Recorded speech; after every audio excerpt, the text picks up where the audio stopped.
they have the Pixel 4a. They came out, and they're now introducing the Pixel 4a 5G, which I thought was okay. They're at first I was like, okay, they're just piggybacking on their old device. They're just making it a little bit better. I was a little bit disappointed when they said the Pixel 4a 5G.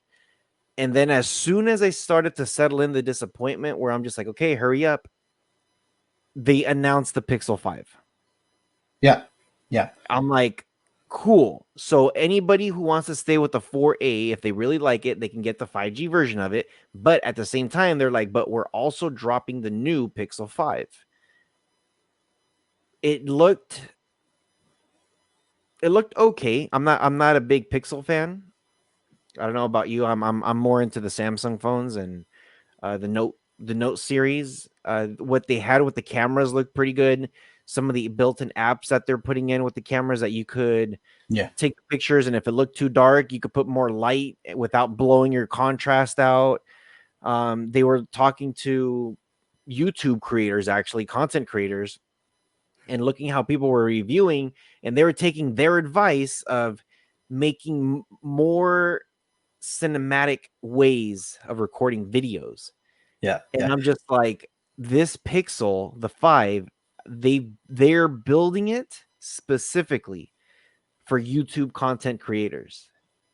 The way they're having it. Of course, anybody could use a phone. Like with me, when I get my phone, I'm just like, oh, I got the Note 10. I'm not buying my phone to say, oh, I need this phone because of YouTube.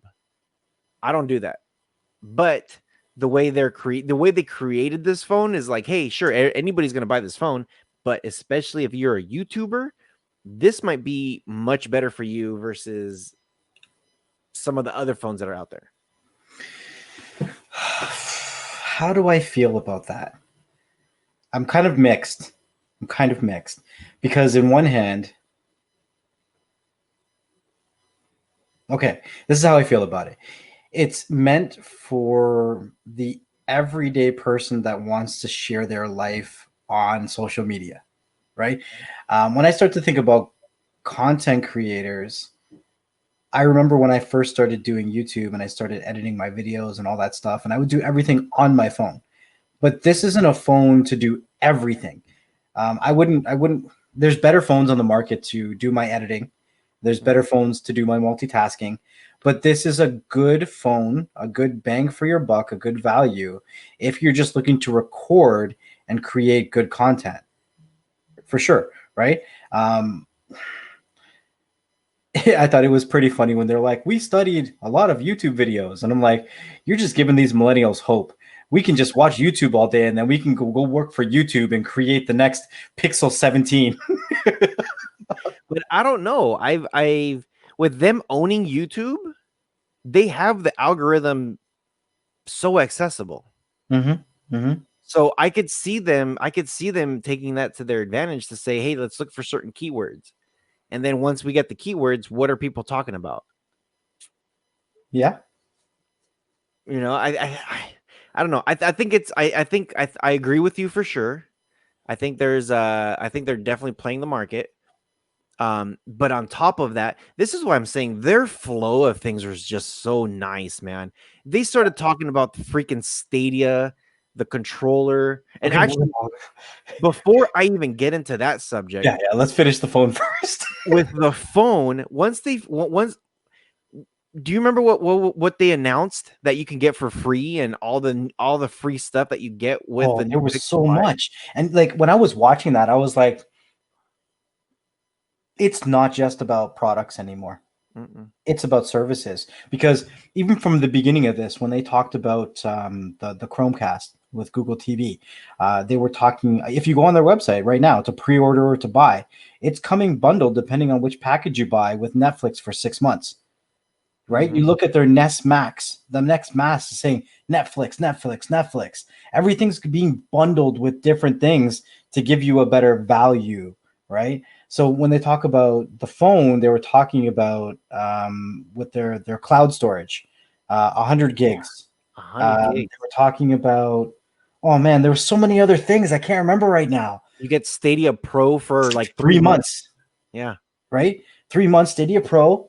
their cloud service, and I think there was one more thing because there was three things. I thought it was Netflix also. I thought you got Netflix for Probably, free. probably. It was just like a bundle. Like, hey, if you get this, and the price wasn't too bad, $6.99, I think it was for the Mm-hmm. 5 one. I'm like, okay, that's not too bad. I know my note was a hell of a lot more than that, like twice as much. And I'm just like, wait, they're throwing a lot of stuff together here, like you're saying. I'm just like, dude, that's freaking awesome. That's great. That's great that they're doing that, because people, especially loyal people who are very with the Google stuff, Hmm. they're just gonna eat this up like hell yeah, Yeah, and for probably get sure. a lot of new people. For sure. And I think it was a really good strategy instead of coming out with a whole new redesign of a phone, right? To kind of relaunch their Pixel 4 again, because not everyone's going to need 16 gigs of RAM in a phone. You know what I mean? We've kind of plateaued at a good sweet spot for the everyday average consumer when it comes to cell phones. So all they did was they gave you the same phone. It came with 6 gigs of RAM and 5G speeds.